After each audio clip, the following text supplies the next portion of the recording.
The most dangerous thing a man can do is let a woman underestimate him. I did it on purpose. My name is Ralph Hust, and on Friday, April 3rd, 2023, she made that mistake. I was sitting at the kitchen table in our Pacific Heights home, staring into a cup of coffee that had already gone lukewarm. I hadn't bothered changing out of yesterday's shirt, the fabric still creased from sleep. The house was quiet in that polished, expensive way silence exists when everything looks perfect, but feels hollow. Mildred was already put together. That's the only way to describe her. Not dressed, assembled. Every detail deliberate. Blazer sharp. Heels clicking with quiet authority. Lipstick in that exact shade she wore when she expected to control outcomes. She didn't greet me.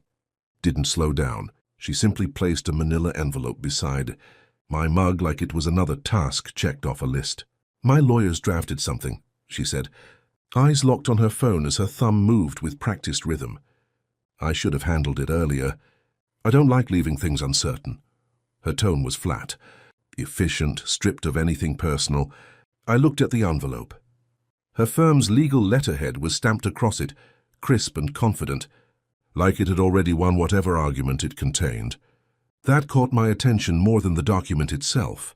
Not surprised, just timing. She'd finally decided to move. "What is this?" I asked, even though a quieter part of me had already reached the answer. "A prenuptial agreement," she said, with the words landing casually, like she was mentioning a package delivery.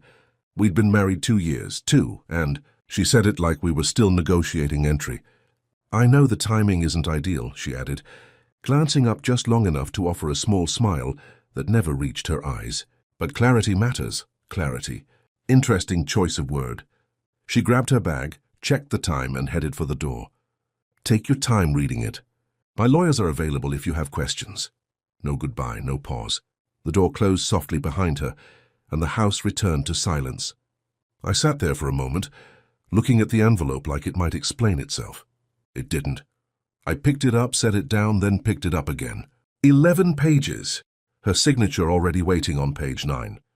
Business cards clipped neatly to the front like this was just another transaction she expected to finalize quickly.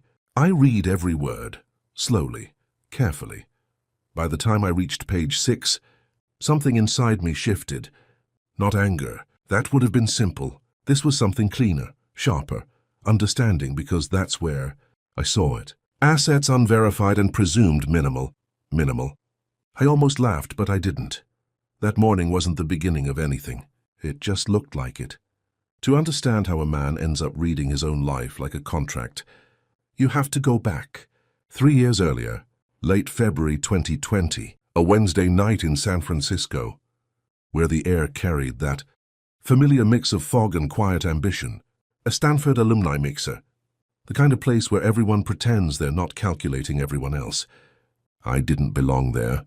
I was standing near the back, right where people like me stand, next to the shrimp cocktail, holding a club soda, already planning my exit. Dave Jason had pushed me into it 2 days earlier. "You've disappeared since you sold the company," he told me. "I didn't disappear," I said. "You did. And not in a good way. You're becoming one of those guys." "What guys?" "The ones who sit alone and overthink everything." "I don't overthink." "That's worse," he said. "Means you're hiding it." So I showed up. Navy blazer, no tie. 45 minutes, I told myself. A few handshakes, then gone. For the first 10 minutes, everything went exactly as expected. Polite conversations that went nowhere. People asking what I did, and then mentally checking out halfway through the answer. Perfect. Then she appeared. "You're not working the room." Her voice came from beside me like she'd been there all along. I turned, black dress. Effortless presence. Eyes that didn't wander. They studied. I glanced around before answering. "Neither are you." She smiled briefly, genuinely. Not the practiced version you hear in rooms like that. "Fair," she said, extending her hand. "Mildred Voss. Ralph Hust. What do you do, Ralph?" There it was. The question. The one I'd already answered too many times that night. So I gave her the same answer. Consulting. Mostly retired. I dabble. That word usually ended things. Dabble signals boredom, lack of ambition, nothing to chase. Most people hear it and move on. She didn't. She stayed. That was the first shift. We talked for 2 hours. She told me about her company. Voscor, logistics, growing, fast, investor-backed. She spoke about it like it was part of her identity, not just a business. She was sharp, controlled, and funny in a way that didn't ask for approval. And the entire time, she looked at me like I didn't quite make sense, like I was a problem she hadn't solved yet. I should have recognized that look. I've worn it before. Now here's what she believed that night. She thought I was safe, comfortable, predictable, a man with a modest life and no complicated layers. And to be fair, that's exactly what I showed her. But reality rarely sits on the surface. 3 years before that night, I built a supply chain software company from nothing. 9 years of work, quiet decisions, calculated risks. Then I sold it, quietly, to a private equity firm in Chicago. No announcements, no headlines, no celebration, just signatures and a number, large enough that even my accountant prefers not to repeat it out loud. I went home afterward, ordered pizza and watched a documentary. That was it, because real money doesn't make noise. It hides, it waits, it watches. Mildred thought she met a man who had settled into a quiet life. What she actually met was someone who had already finished a game she didn't even know existed. And that misunderstanding is what made everything possible. Because when someone underestimates you, they don't prepare for you. And when they don't prepare, they leave doors open. Doors that don't matter unless you're patient enough to walk through them at the right time. And patience has always been my advantage. She just didn't realize it yet. We dated for 14 months, and in that time Mildred built a version of me she was very comfortable with. I fit neatly into her world without ever disturbing its structure. At her company galas, she introduced me the same way every time. Ralph, my partner. Brilliant, but keeps a low profile. The tone was always the same, light, controlled, almost curated, like I was an accessory that added balance to the image she was presenting. I played along. Simple clothes, quiet watch, nothing that drew attention. I let people underestimate me because it made everything easier. Dave didn't like it. About 6 weeks before the wedding, he pulled me aside at one of those events. Already 2 drinks in, and speaking with that blunt honesty alcohol tends to unlock. She presents quarterly earnings with more warmth than she presents you, he said, loosening his tie. I laughed it off, told him he was reading too much into things. But he wasn't wrong. I just wasn't ready to admit it yet. We got married on a foggy Saturday morning in May 2021. Small ceremony. Her decision. Intimate, she called it. 22 people total. Investors sent flowers, expensive ones. I remember noticing that detail more than I should have. Investors don't usually send wedding gifts unless there's something they're protecting. I filed that thought away like I file everything else. The first year of marriage felt real. I won't pretend otherwise. It worked in a quiet, steady way. We had routines, dinners, walks, conversations that felt normal. But somewhere around the 18th month, things started to shift. Not dramatically. Nothing obvious. Just small changes that stacked quietly over time. She stayed later at the office. Conversations became shorter. The pauses between words grew longer. Then came Sunday, November 9th, 2022. She was at work again. I was at home, sitting at the kitchen table going through documents. We kept a shared digital drive. Taxes, insurance, property records. Standard stuff. I wasn't digging for anything. I was looking for a homeowner's insurance renewal and took a wrong turn into a folder labeled Archive. That's where I found it. The file name was clean, simple. Exit. Strategy R. I remember thinking the font was unusually neat for something that was about to change everything. I opened it. Read it once. Then again. 12 pages, structured, clinical. Our marriage reduced to something that looked like a business model. My profile, or at least her version of it, was outlined clearly. Limited assets, predictable income, low risk. A timeline followed. Year 2, consolidate accounts. Year 3, increase public asset exposure. Year 5, initiate separation. And then there was page 7. A name I recognized immediately. Brett Calloway, partner at Vosco. Smooth presence, confident handshake. He'd sat across from me at 3 different dinners and called me buddy every time. I closed the laptop and sat still for a while, not reacting, not processing out loud, just still. Then I went into the kitchen and started making pasta from scratch. Some situations demand focus, simple, controlled movements. Dough, water, repetition. I opened a bottle of wine, set 2 plates at the table, and waited. While I stood there, something settled into place in my mind. The realization wasn't loud. It didn't come with anger or shock. It was quieter than that. She hadn't chosen me despite how invisible I appeared. She had chosen me because of it. No public profile, no attention, no noise. I was stable, safe, a man who wouldn't complicate the image she needed to maintain. Her investors were watching her. Her spending, her decisions, her lifestyle. A quiet, grounded husband balanced that picture, made everything look controlled, made her look responsible. I wasn't her partner. I wasn't even really her husband. I was a solution, a strategic one. And the hardest part to accept. She wasn't wrong. Everything she believed about me was based on what I showed her. I had been quiet, careful, invisible by design. The only thing she misunderstood was what happens when a man like that realizes he's been used. She came home that night at 8:47, right on schedule. "Something smells good," she said, setting her bag down. "Cassio e pepe," I replied. "Sit." She sat. We ate. She talked about her day. I listened, responded when appropriate. Nothing unusual. Nothing out of place. We finished dinner. I cleaned up. We went to bed. She fell asleep quickly. I didn't. I stared at the ceiling in the dark, replaying everything in my head. Not the betrayal itself, but the structure of it. The planning. The patience. She had built a long game. And I understood long games better than most. That's when the decision was made. Not emotionally.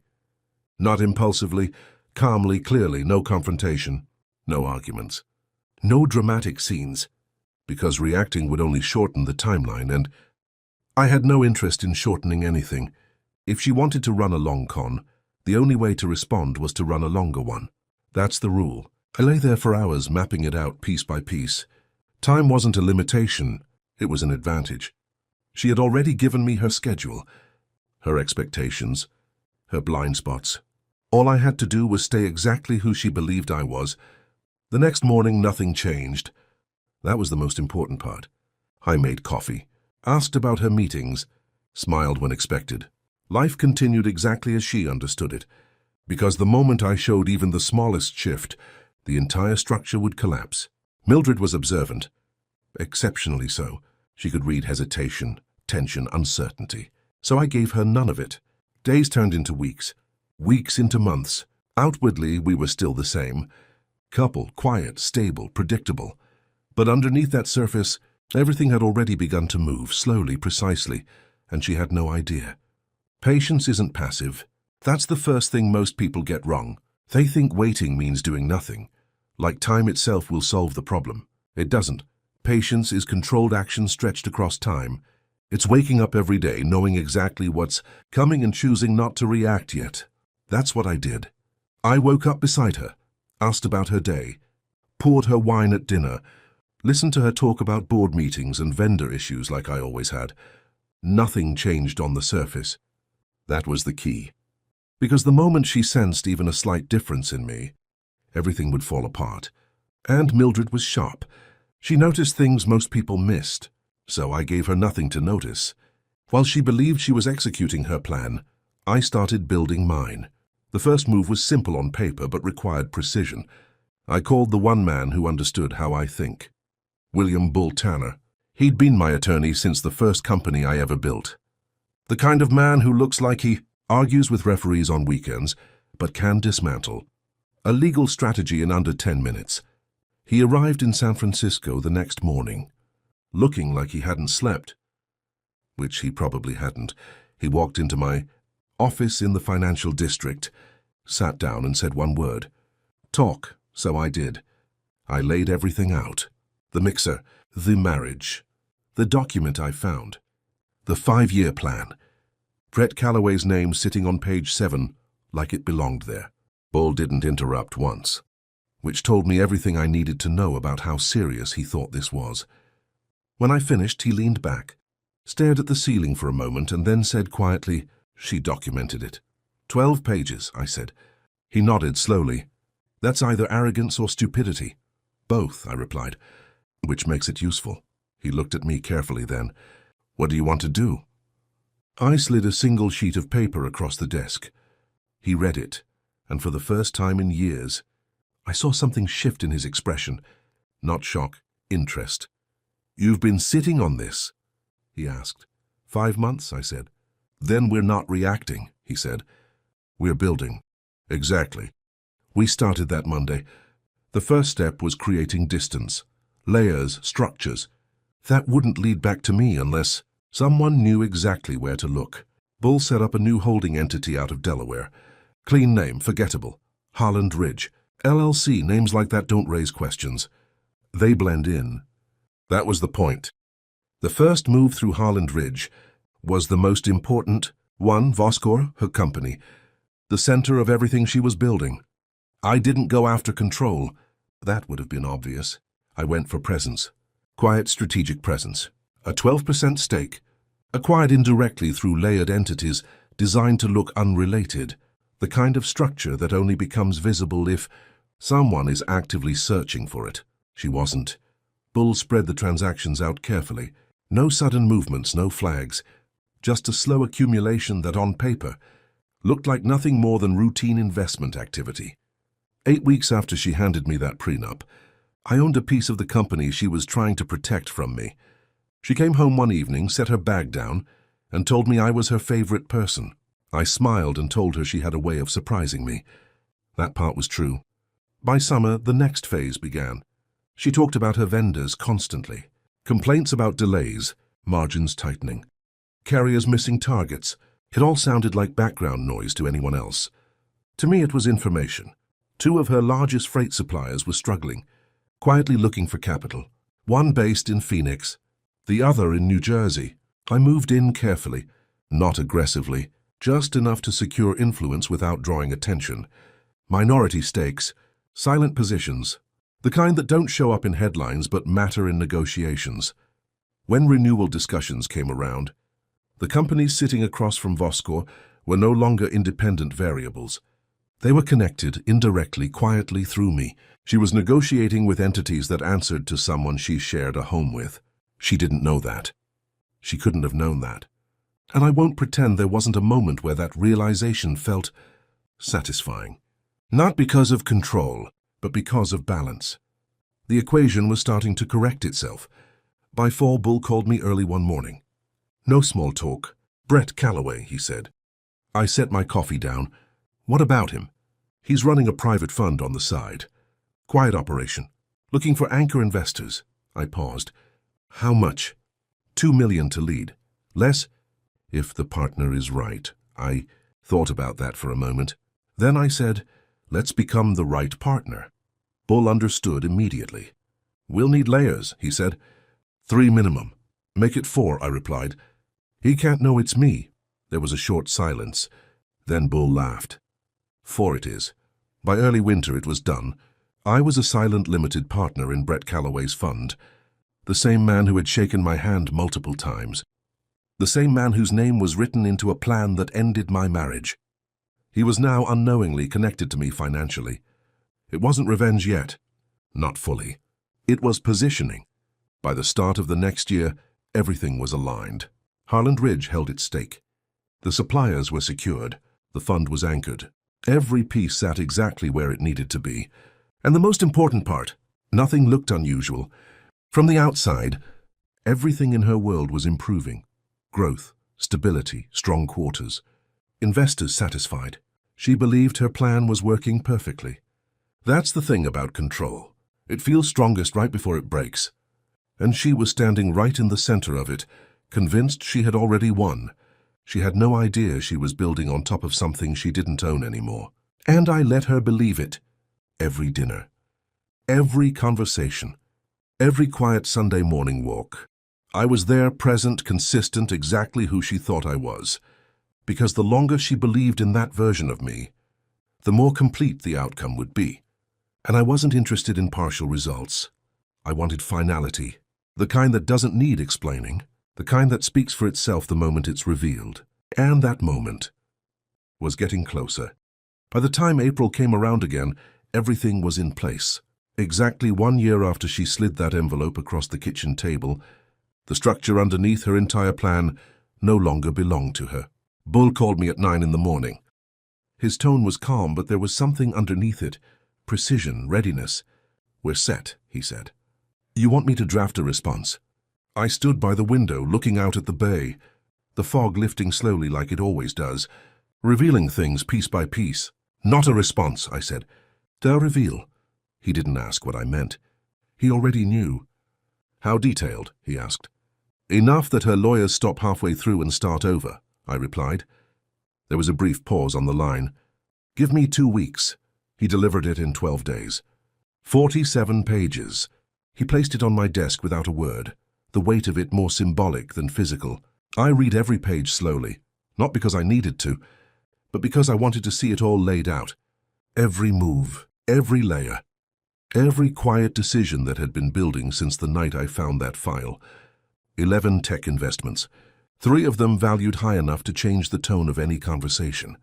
Real estate spread across multiple countries, structured in ways that didn't connect unless you knew exactly how to trace them. Harland Ridge's position in Voskhor, fully documented.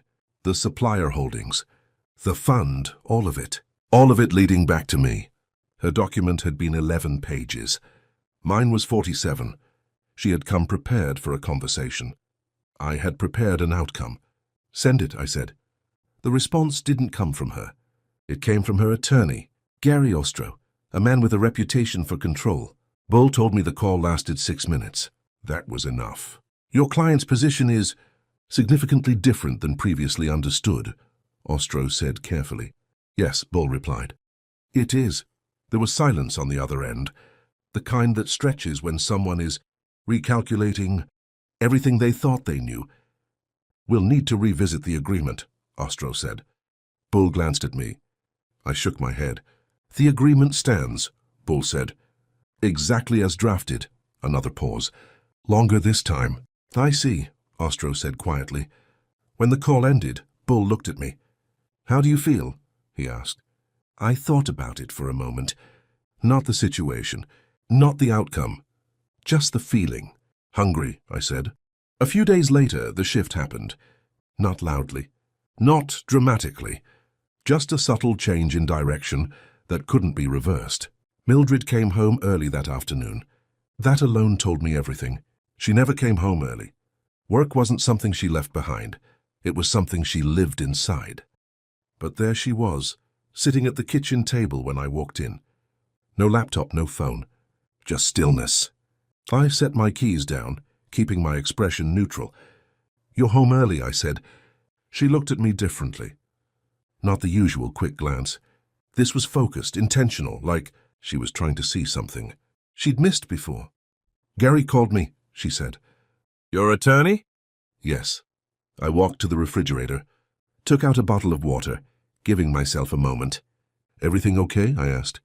She didn't answer immediately.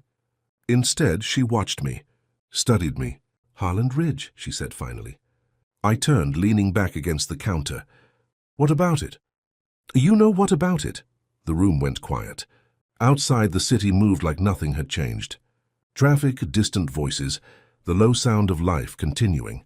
Inside, everything had already shifted. "How long?" she asked. Her voice was steady, controlled. That part of her hadn't broken. "Since November," I said. Her eyes closed for just a second. Not long enough for anyone else to notice. Long enough for me. "The file," she said quietly. "The file," I confirmed. Silence settled again, heavier this time. "You never said anything," she said. "Neither did you," I replied. She stood, walked to the window, her back to me. I didn't move. Didn't follow. I'd waited too long to rush now. "How much?" she asked eventually, not turning around, not softening the question. "More than you assumed," I said. She turned then, and for the first time I saw something real in her expression. Not control, not calculation. Something stripped down, human. "What do you want?" she asked. It wasn't a strategic question. It was a real one. I took my time answering, because the truth deserved that much. Nothing you didn't already offer, I said. The agreement stands. Your terms... She stared at me, searching for the angle, the hidden clause. There wasn't one. That was the point. You have a stake in my company, she said. Yes. The suppliers? Yes. Brett? Connected, I said. She shook her head slowly, not in anger, but in disbelief. You built all of that while living here. You were planning year 5, I said. I was planning everything after. She didn't speak for a long time. When she finally did, her voice had changed. Still controlled, but different. I underestimated you. I met her gaze without hesitation. Yes, I said. You did. She nodded once, picked up her bag and walked out. No argument, no scene. Just the quiet end of something that had never really been what it claimed to be. I stood there for a while after she left, looking at the same street she had been staring at minutes earlier. It didn't feel like winning. It felt like closure, clean, final, and long overdue. The formal process started the following week. No drama, no public fallout, just 2 legal teams sitting across from each other in a glass-walled conference room in the financial district, reducing a marriage to definitions and boundaries. Bull handled everything on my side. Calm, precise, exactly the way he'd always been. Gary Ostro represented her, experienced, controlled, but this time he was working with incomplete assumptions, and he knew it. The prenuptial agreement Mildred had drafted did exactly what she intended. It protected everything she had declared. Her properties, her accounts, her visible stake in Voskhor. Every line was tight, well-constructed, built to defend her position against the man she believed she married. The problem was simple. That man didn't exist. None of my actual holdings were listed. Not Harland Ridge, not the supplier positions, not the fund. Legally, they weren't part of the agreement. And because she had written it herself, there was no argument to challenge that structure without unraveling her own credibility. Bull explained it to me later in the simplest way possible. She protected herself perfectly, he said. Just not from you. The negotiations didn't last long. There was nothing to negotiate. The terms held exactly as written. The difference was in what those terms didn't include. Papers were signed on a quiet Tuesday morning in late May. No audience. No speeches. Just signatures and a final exchange of documents. I moved out that same week. Took what belonged to me and left everything else. Untouched, clean, efficient, exactly. How she would have preferred it under different circumstances. I rented an apartment in the Marina District. 15th floor, floor-to-ceiling windows overlooking the bay. The bridge stretched across the horizon like it always had, steady and indifferent. That first night I stood there with a glass of wine and let the silence settle. It wasn't relief. It wasn't victory. It was something quieter, stillness, the kind that only comes after. Something long and constant finally ends. That summer the ripple effects began. Harland Ridge's position in Voskhor became visible during the dissolution filings. Investors noticed. They always do. Questions started forming. Not aggressive at first, just cautious. The kind that suggests uncertainty without directly stating it. The same institutional investors who had once sent wedding flowers requested a formal meeting. That detail finally made sense. They hadn't been celebrating a marriage. They had been protecting an asset. And now that asset looked different. Mildred faced questions she couldn't answer cleanly, not without exposing gaps she hadn't accounted for. The board grew uneasy. Confidence doesn't collapse all at once. It erodes, slowly, quietly, until it's gone. Brett Calloway resigned a few weeks later. Officially, it was for personal reasons. Unofficially, it was because his private fund, anchored through layers he couldn't trace, had become a liability he couldn't explain. I didn't make a single call to push that outcome. I didn't need to. The structure handled it on its own. By late summer, the board reached out. Not confrontational, careful, respectful. They wanted stability, direction, someone who understood the system from the inside. Bull forwarded the message to me without comment. I read it twice. Then I thought about everything that had led there, the mixer, the conversation, the assumption. They're offering a role, Bull said when I called him. Advisory, he asked. No, I said. Chairman. There was a pause. You know she'll see that, he said. I looked out at the water, the same view that hadn't changed through any of it. I know, I replied. And, he asked. It's just business, I said. The announcement was published on a quiet Sunday morning. I read it over coffee at a small cafe in the marina. No one recognized me. That was still my favorite part. Dave called about an hour later. I saw it, he said. You told me, I replied. I told you she was intentional, he said. I told you intention goes both ways. There was a short silence. So what now, he asked. I looked down at my coffee, then back out at the city. Everything moving like it always does, unaffected, unbothered. Now? I said, now I finish this. He laughed quietly. That's it. That's it, I said. Because the truth is, there wasn't anything left to prove. I had built what needed to be built, protected what needed to be protected. The rest wasn't about revenge anymore. It was about moving forward without carrying something that had already ended. Later that evening, back at the apartment, I stood by the window again. Same view, same silence, but this time it felt different, lighter, not because something had been taken, because something had been resolved. I thought about that night in December.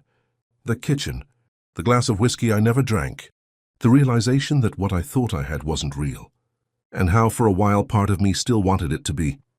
That was the only part that had ever been difficult. Not the strategy, not the execution. Just letting go of something that never truly existed. People think revenge is loud, emotional, immediate. It's not. Real revenge is quiet. It's patient. It builds slowly, carefully, until there's nothing left to argue about. And when it finally arrives, it doesn't need to announce itself. It just is. I set the glass down, looked out at the city one more time, and for the first time in a long while, there was nothing left to calculate, nothing left to plan. Just space, and that was enough.